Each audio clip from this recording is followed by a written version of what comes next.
Hello guys, स्वागत है आपका हमारे YouTube channel Uttarakhand GK cracker में। तो कैसे हो आप सभी। कल से हमने स्टार्ट किया था प्रैक्टिस सेट, तो आज हम उसकी सेकंड वीडियो लेकर आए। तो वीडियो को ध्यान से देखें, हमने अच्छे क्वेश्चन, सिलेक्टिव क्वेश्चन लेकर आए हैं जो आने वाले एग्ज़ाम में आपको बहुत ही मदद करेंगे। अगर आप यहाँ से अच्छे से देख लोगे तो आइए आपके आगामी सभी पेपर में अच्छे से मददगार हो सकते हैं।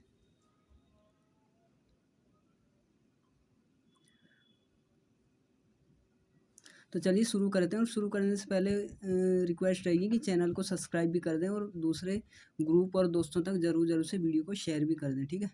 और बेल आइकन को भी प्रेस कर दें ताकि हर एक वीडियो की नोटिफिकेशन आप तक बहुत जल्द पहुंच जाए।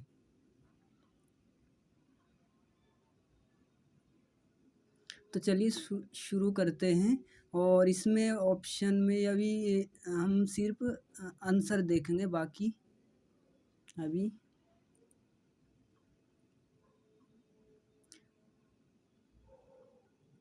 तो चलिए शुरू करते हैं सेशन। इसमें मैं 10 सेकंड का टाइम दूंगा आपको, तब तक खुद से भी आप ऑप्शन को देख सकते हो कि कौन सा सही है। और बाद में मेरे को कमेंट बॉक्स में अपने 30 क्वेश्चन लेके आए, उसमें से आप खुद से कमेंट बॉक्स में बता देना कि आपके कितने सही हुए और कितने गलत, ठीक है।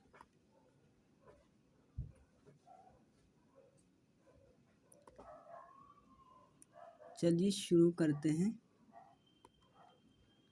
पहले क्वेश्चन से।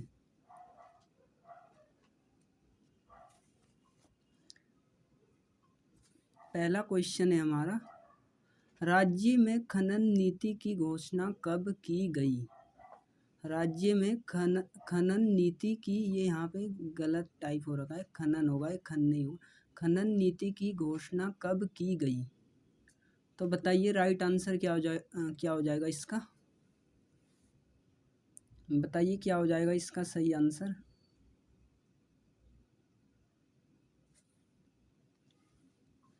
राज्य में खनन नीति कब की घोषणा कब की गई। तो चलिए सोच लिया होगा आपने। इसका जो राइट आंसर है ऑप्शन नंबर बी है। ऑप्शन नंबर बी इसका राइट आंसर हो जाएगा। 2001 में खनन नीति की घोषणा की गई थी।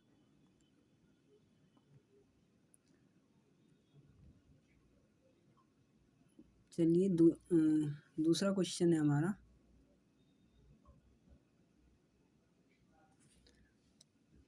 राज्य के वनीय क्षेत्रों में स्थित खदानों से खनिजों का खनन निम्न में से किसके द्वारा किया जाता है।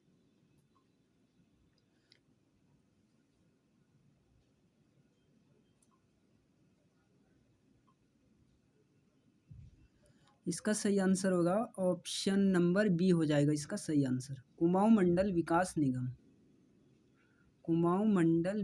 निगम के द्वारा ये खनन वन्य क्षेत्रों में खदानों से खनिजों का खनन जो है, तो इसका right answer option number B.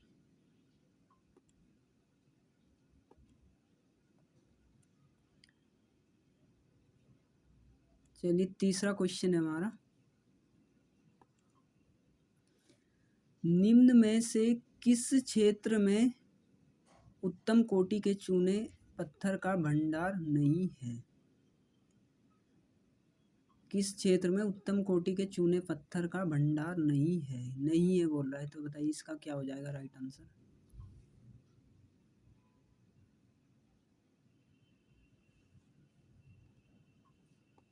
बताइए क्या हो जाएगा इसका right answer.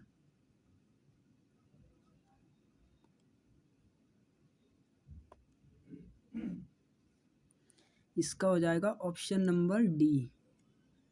Option number D इसका राइट आंसर हो जाएगा।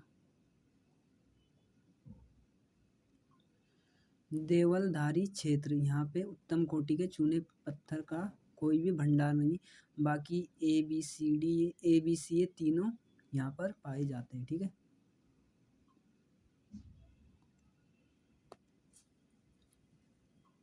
चलिए अगला क्वेश्चन है, निम्न में से किस खनिज का उपयोग सौंदर्य प्रसाधन तथा साबुन आदि बनाने में किया जाता है।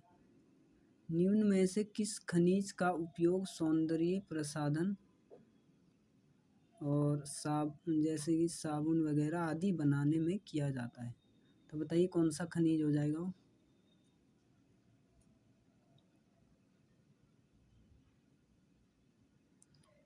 ये हो जाएगा टाल्क। टाल्क का उपयोग किया जाता है, यानी कि option number C right answer हो जाएगा।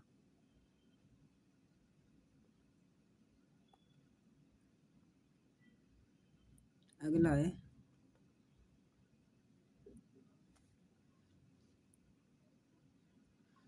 सहस्त्रधारा प्रपात के जल में मिलता है।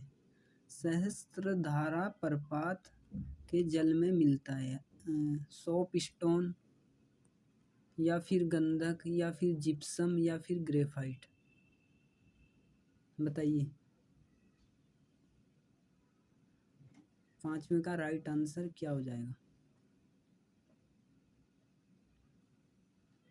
इसका हो जाएगा ऑप्शन नंबर बी, गंधक। Option number B right answer. छठा क्वेश्चन है हमारा, राज्य में सर्वाधिक संगमरमर भंडार वाला जिला कौन सा है? सबसे ज़्यादा संगमरमर भंडार वाला जिला बताना है। बताइए कौन सा हो जाएगा इसका राइट आंसर? चमोली, नैनीताल, अल्मोड़ा या फिर देहरादून? बताइए कौन सा राइट आंसर हो जाएगा?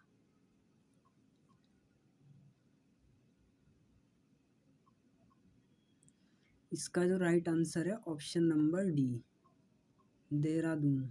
ठीक है, उत्तराखंड में जो है सर्वाधिक संगमरमर का जो भंडार है वो कहाँ पर है? देहरादून में हो जाएगा। ठीक है,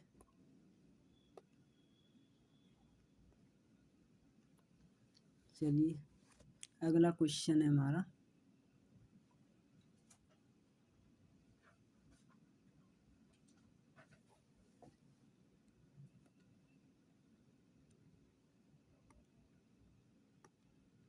सात नंबर क्वेश्चन है हमारा, क्रीम रंग का भारी व सख्त प्रकार के चूने का भंडार है।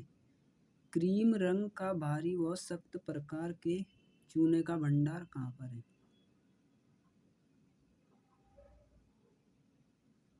यानी ये बोल रहा है कि क्रीमी कलर जैसा जो चूने का भंडार है हार्ड, वो कहाँ पर है? मंदराम क्षेत्र में या बारकोट क्षेत्र में या मसूरी क्षेत्र में या डोईवाला क्षेत्र में?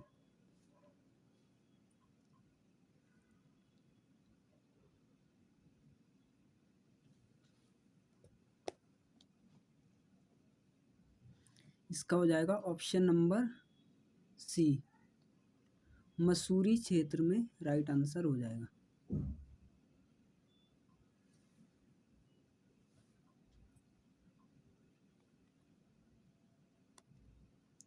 चलिए क्वेश्चन नंबर 8 है, नैनीताल के काला ढूंगी व रामगढ़ क्षेत्र में मिलता है। नैनीताल के काला ढूंगी व रामगढ़ क्षेत्र में मिलता है। ऑप्शन नंबर ए लोहा, तांबा, चूना पत्थर या टाल्क? बताइए कौन सा खनिज इनमें से नैनीताल के काला ढूंगी व रामगढ़ क्षेत्र में मिलता है?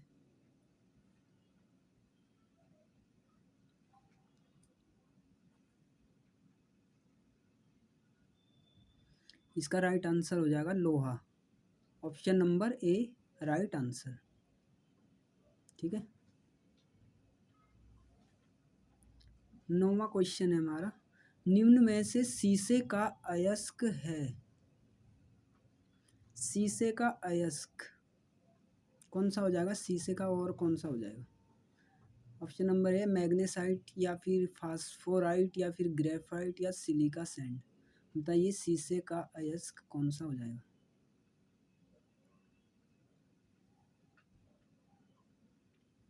इसका हो जाएगा सिलिका सैंड। सिलिका सैंड शीशे का अयस्क है इनमें से। ठीक है,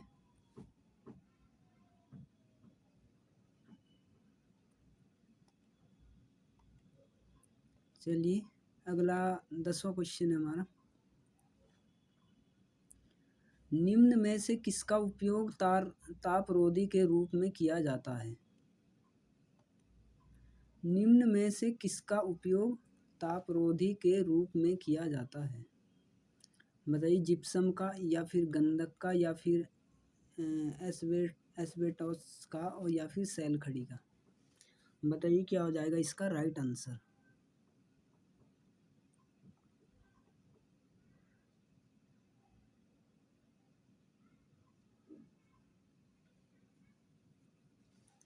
इसका हो जाएगा option number C right answer,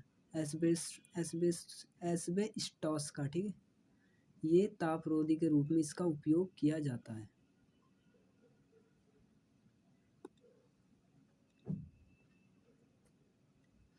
ग्यारहवां क्वेश्चन है, निम्न में से किसका उपयोग स्नेहक के रूप में किया जाता है? ठीक है, इनमें से बताने आपको कि किसका उपयोग स्नेहक के रूप में किया जाता है, यानी कि लुब्रिकेंट के रूप में किया जाता है। सॉरी, कूलेंट बोलते हैं इसको, कूलेंट के रूप में किया जाता है। किसका उपयोग किया जाता है? स्नेक के रूप में, यानी कि कूलेंट के रूप में किसका यूज किया जाता है इनमें से? ऑप्शन नंबर है ग्रेफाइट का या फिर जिप्सम का या फिर चूने का या टॉल्क का। बताइए कूलेंट के रूप में किसका यूज किया जाता है?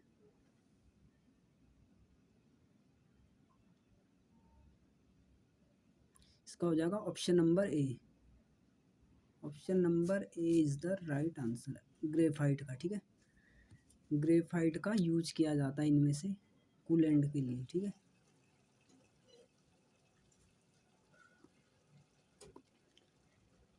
12 नंबर क्वेश्चन है हमारा, किस जिले को भारत सरकार ने लीची जोन में सम्मिलित किया है?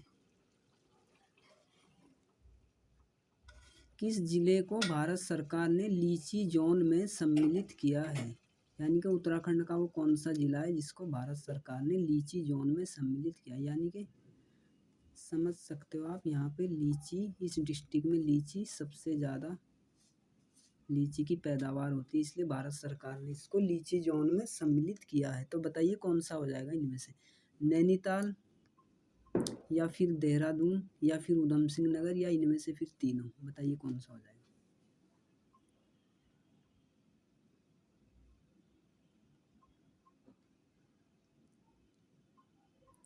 इसका हो जाएगा right answer option number B, Dehradun.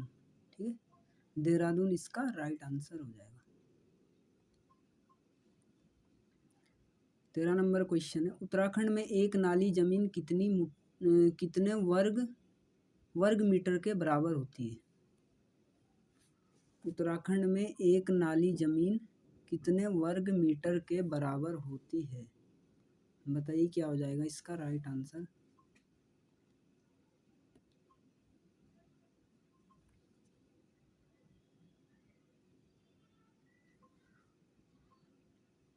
इसका हो जाएगा ऑप्शन नंबर बी, 200 वर्ग किलोमीटर।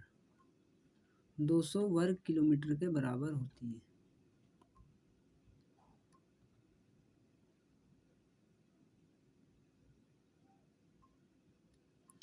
अगला क्वेश्चन है, कौन सा 2 वर्षीय फसल चक्र उत्तराखंड के वर्षा आश्रित क्षेत्रों में लोकप्रिय है? कौन सा 2 वर्षीय फसल चक्र उत्तराखंड के वर्षा आश्रित क्षेत्रों में लोकप्रिय है? बताइए कौन सा हो जाएगा?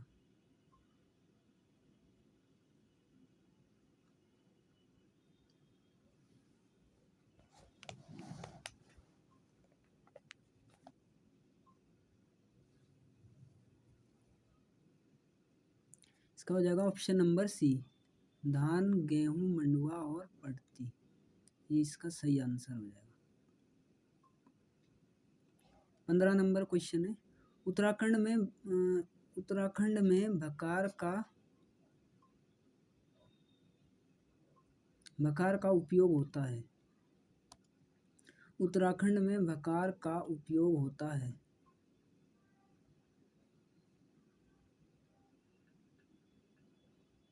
इसका हो जाएगा ऑप्शन नंबर सी, खाद्यान्न संग्रह हेतु। खाद्यान्न संग्रह हेतु इसका राइट आंसर हो जाएगा।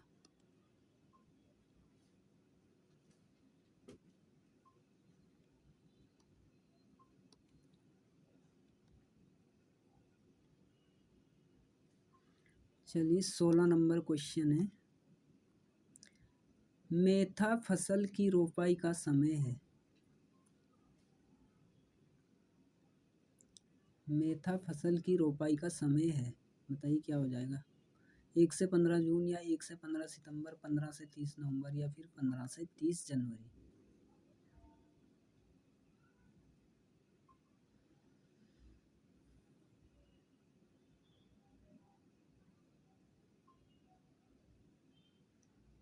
इसका हो जाएगा डी राइट आंसर, 15 से 30 जनवरी।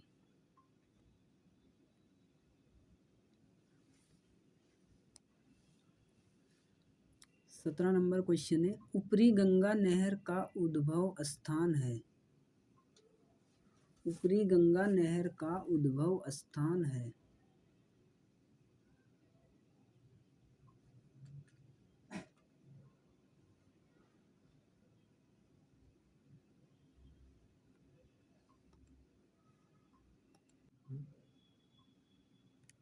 ऊपरी गंगा का उद्भव, इसका राइट आंसर हो जाएगा ऑप्शन नंबर ए, हरिद्वार।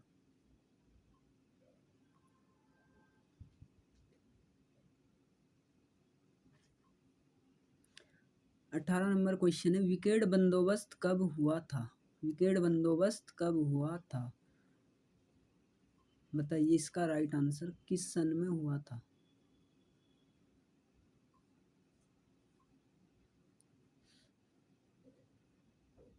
इसका हो जाएगा ऑप्शन नंबर ए, 1863 से 73 में। ठीक। 19 नंबर क्वेश्चन पे चलिए। 19 नंबर क्वेश्चन है, राज्य में उत्पादित मंडुआ जिसको क्या कोदो भी बोलते हैं स्थानीय भाषा में, इस अनाज का निर्यात किया जाता है।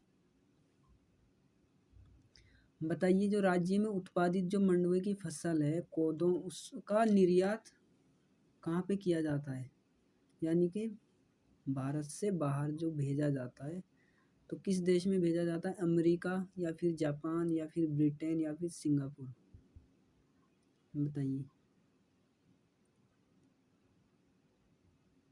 इसका राइट आंसर हो जाएगा option number B, Japan.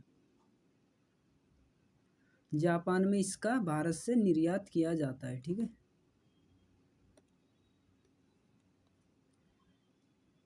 20 number question देखिए, तकनीकी हस्तांतरण योजना के तहत 670 पंचायतों में फार्मर टू फार्मर्स अप्रोच कार्यक्रम शुरू किया गया। फार्मर टू फार्मर अप्रोच कार्यक्रम, फार्मर टू फार्मर्स अप्रोच कार्यक्रम शुरू किया गया, कब किया गया था।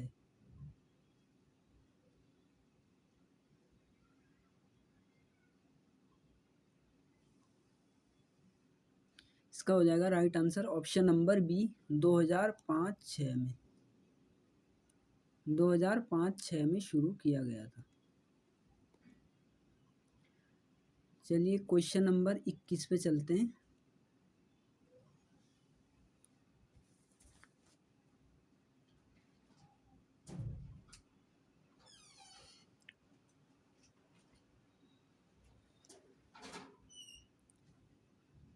क्वेश्चन नंबर 21 है हमारा, राज्य में चाय की खेती को 1824 में सर्वप्रथम शुरू कराया था। ठीक है। इसमें पहले तो ये बताना कि सबसे पहले चाय की खेती, ये भी आपको याद रखना, 1824 में। ठीक है। तो ये किसने शुरू कराया था सबसे पहले, ये बताना है आपको, उसका नाम बताना है। विशर हैबर ने, या फिर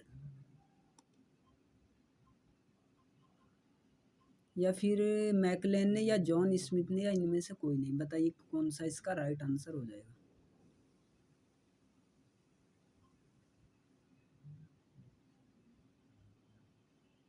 इसका राइट आंसर हो जाएगा option number A, bishop Haber ने सर्वप्रथम उत्तराखंड राज्य में चाय की खेती शुरू कराई थी, बिशर हैबर ने। ठीक है।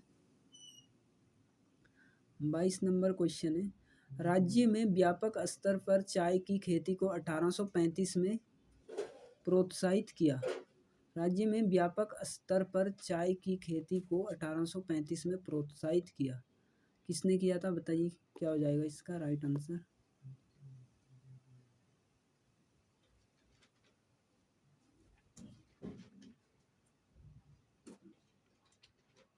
इसका हो जाएगा डॉक्टर रायले ने, यानी कि ऑप्शन नंबर ए इसका राइट आंसर हो जाएगा। ऑप्शन नंबर ए डॉक्टर रायले ने।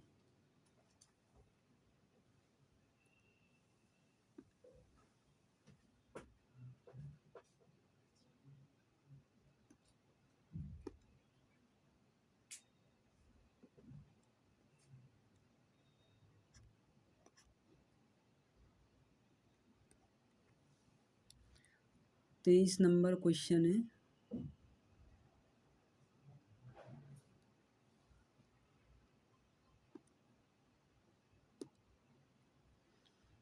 राज्य में सर्वाधिक क्षेत्रफल पर खेती की जाने वाली दो फसलें,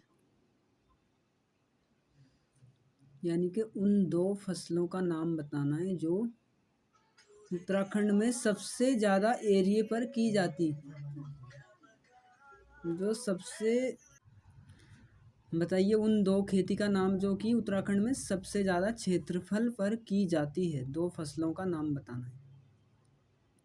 गेहूँ या चावल या गेहूँ व गन्ना या गेहूँ आलू या गेहूँ व चना, बताइए कौन सा इसका राइट आंसर हो जाएगा। सर्वाधिक क्षेत्रफल पर की जाने वाली राज्य की दो फसलें,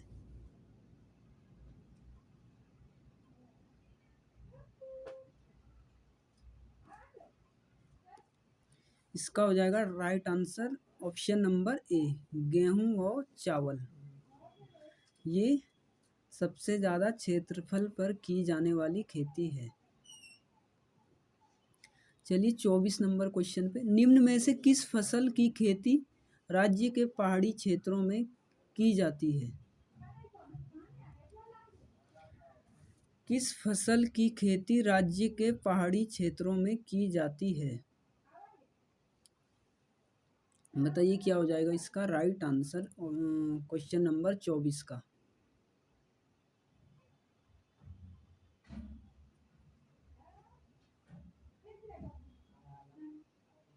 इसका जो राइट आंसर है ऑप्शन नंबर सी झंगोरा। झंगोरा जो फसल है ये पहाड़ी क्षेत्र में की जाती है, पहाड़ी क्षेत्र में की जाती है इसकी फसल, ठीक है। झंगोरा इसका राइट आंसर हो जाएगा।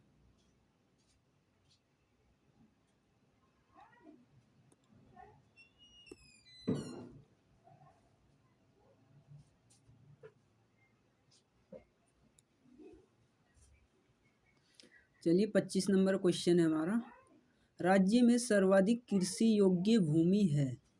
राज्य में सर्वाधिक कृषि योग्य भूमि है, यानी कि जिले का नाम बताना है कि जहाँ पे सबसे ज़्यादा कृषि करने लायक जमीन है। तो कौन सा हो जाएगा इसका right answer. Option number A है हरिद्वार, बी है नैनीताल, सी है देहरादून और डी है उधम सिंह नगर। कौन सा इसका राइट आंसर हो जाएगा। कृषि योग्य सर्वाधिक भूमि किस जिले में पाई जाती है बताइए। इसका जो राइट आंसर है option number D Udham Singh Nagar. Udham Singh Nagar right answer हो जाएगा इसका। 26 नंबर क्वेश्चन है, राज्य में सबसे कम कृषि योग्य भूमि है। सबसे कम बताना, सर्वाधिक तो उधम सिंह नगर में हो गई, सबसे कम बताइए कौन से जिले में हो जाएगी। सबसे कम कौन से जिले में हो जाएगी बताइए।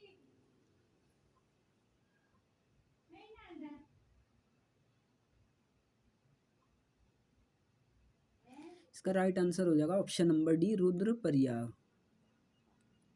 रुद्रप्रयाग में सबसे कम कृषि योग्य भूमि है और सबसे ज़्यादा हो जाएगी उधम सिंह नगर।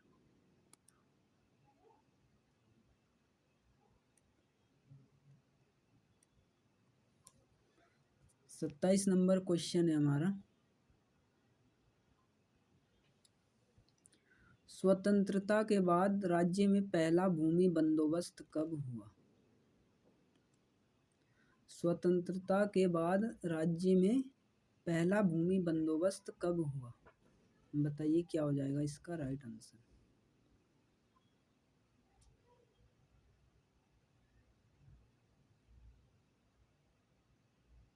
इसका राइट आंसर हो जाएगा ऑप्शन नंबर सी, 1960 से 64 में।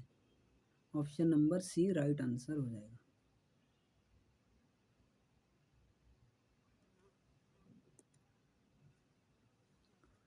अट्ठाईस नंबर क्वेश्चन है,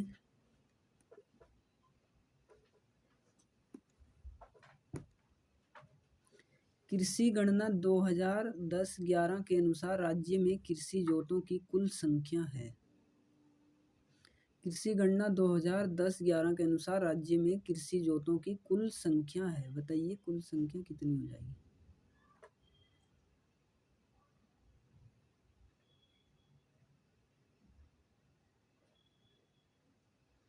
इसका राइट आंसर हो जाएगा option number A,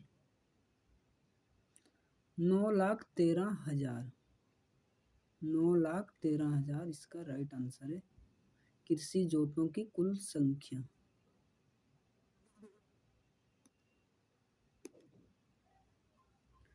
29 number question है हमारा,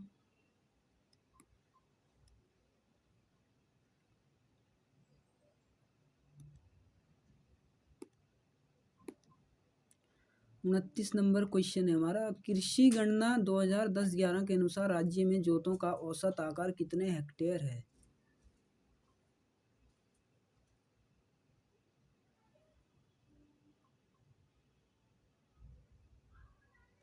इसका हो जाएगा ऑप्शन नंबर डी, 0.89 हेक्टेयर।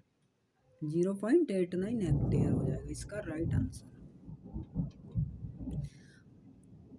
आज का लास्ट क्वेश्चन है हमारा,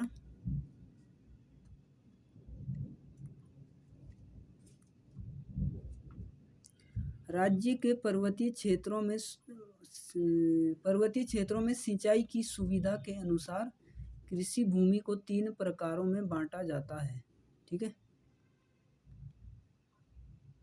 तो इसमें बताना है कौन सा उन 3 प्रकारों में सम्मिलित नहीं है।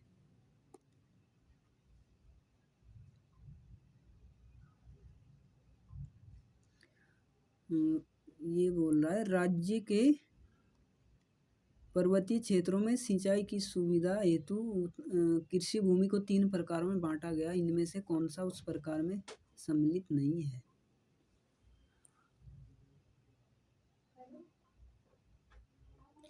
इसका हो जाएगा ऑप्शन नंबर डी, नम भूमि। ऑप्शन नंबर डी हो जाएगा इसका राइट आंसर, नम भूमि।